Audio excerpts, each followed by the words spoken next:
Hey everybody, it's Angie from Color Tree Creations. Welcome back to my channel. Thanks for stopping by. Today, I'm sorry, I'm rubbing the glue off my fingers.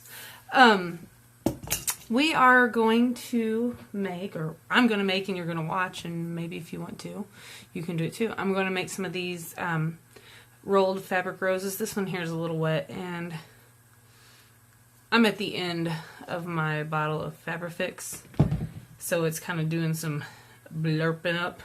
Blurping, that's not even a word. Anyway, it's bubbling up out of the container a bit. Now with these fabric roses, I just made that using this, and I cut about an inch and a quarter wide strip of fabric. I'm using this part of the, I guess this would be a dinner napkin, because it's kind of icky on the rest of it, you know? I mean, it's clean. It's not like, what do you call it? Let me even that up just a little bit. It's not like fabric softener whenever I bought them, but still, I don't think anybody wants to see baby food or whatever it was.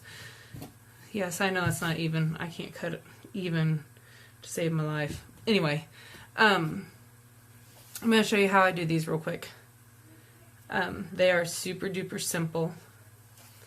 Doesn't matter what length of fabric you've got. The longer your fabric, the bigger around your rose will be.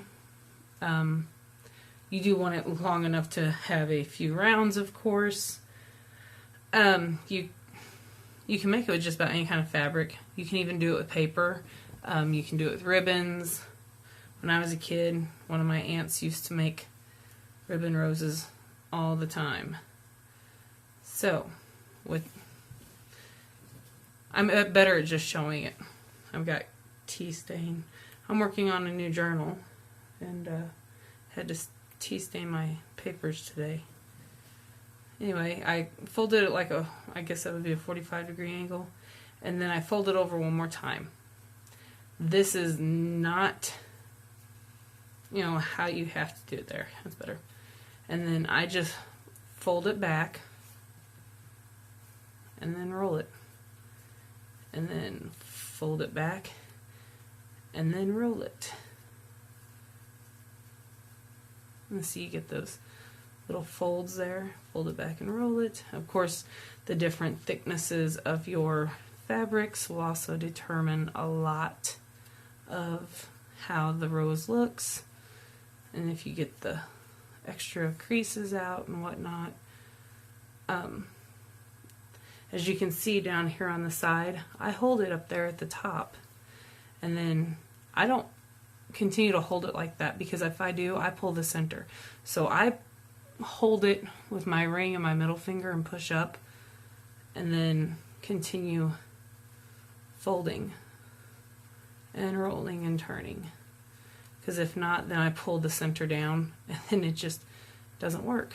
I don't glue as I go. I don't use hot glue, because I am a klutz and a dingbat, and I burn myself almost every time I use hot glue. As much as I love using it, and not to mention the fact that I can't use it upstairs around the toddler, because he's just like his mother. Alright, so, see, I keep trying not to lose that center. And I want to glue this. And get my Fabrifix out and try not to glue everything to my table. And see, what we're going to do is we're going to tuck that back under. So, come on. I probably was out of frame. We're going to tuck this back under. See what I'm talking about? You need 50 hands to craft. Alright. So, you can trim that up or whatever you want to do afterward, if you have any of that left hanging over.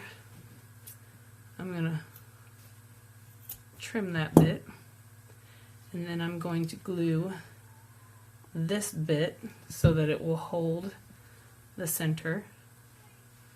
Almost looks like a couple of leaves out the side, doesn't it? And see, I almost lost that center again. It's just one of those things. Sometimes you got to fight with it to get it how you want it. And there's my glue gurgling up, and I just go through and each layer of petals I glue down like that.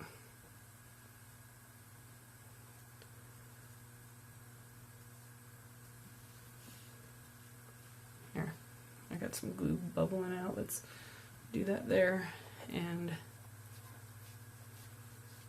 see, every material that you use will look a little different also. I'm going to set that aside and let it dry. I hope it doesn't stick to this fabric because I want to make a fabric covered journal.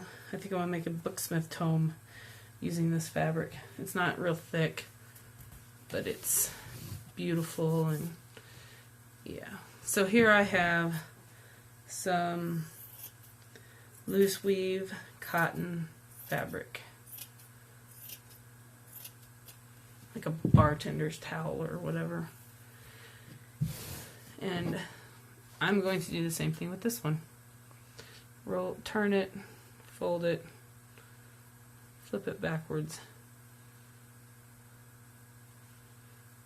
and just keep turning it. I hope I'm in frame here. I'm trying to be. This is a real loose fabric.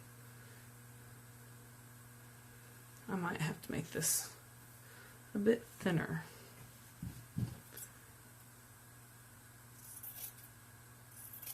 Because of how loose the fabric is, being this wide, for me, makes it hard. And that's just my personal preference. You know, if you're a whiz at it, you just might pick it up and go with it. Whatever kind of fabric. I've got some burlap, and I mean the real burlap, not the stuff that they pass off in the ribbon section. I'm talking, you know, they used to make the burlap sacks out of. It's a thick, heavyweight cotton. Anyway, you see how different this rose looks already?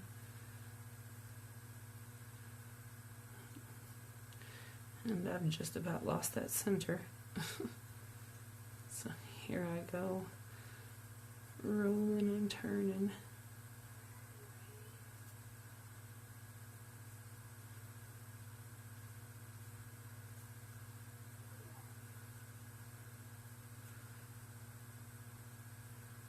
Make sure I got my center there. And then see how that looks. I think I might use this one so I don't have an explosion. I don't really care for this glue either, but I mean, I love the Fabrifix and the Fabri-Tac. I just hate when you get to the end of it.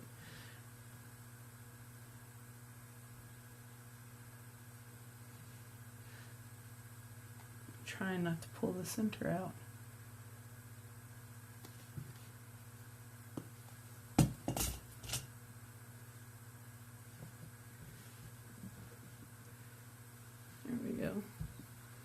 And then you can put a button in the center.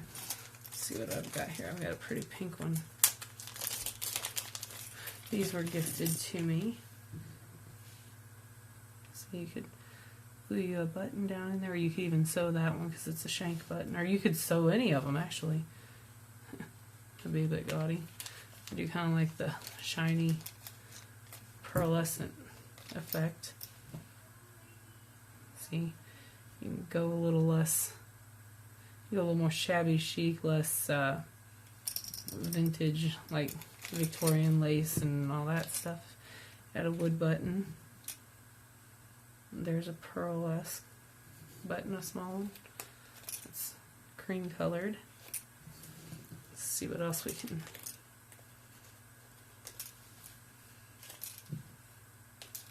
See, you wouldn't even have to put anything in the center though, if you don't want to. With these kind, I kind of like to. My dollar gems. You could put that in the center. Might have to put a few more than just one though. And I always glue. I don't just stick a cheapo gemstone in the center and leave it. See, I've got some buttons here too. There's a piece of a button. Come out of one of those. See? Wouldn't that be pretty? I don't know, I think I like the blue on there. I think I'm going to leave that. That's cute. I have to make another kind of, I don't know, it looks vintage country to me. Kind of like the country piece I just did the other day. I don't know. I like it. But you can use any material. You can use this kind of material if you wanted. It's just a matter of playing with it till you get it right. And I am by no means an expert, as you can tell, but I just wanted to show you guys how simple it is to make some flowers. And you don't have to buy anything expensive. This was I want to say tea towel from the Dollar Tree. It's just cotton fabric. It's real thin and gauzy like.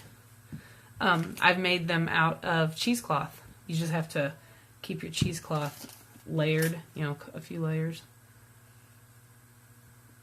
I think I might have to glue a little more there.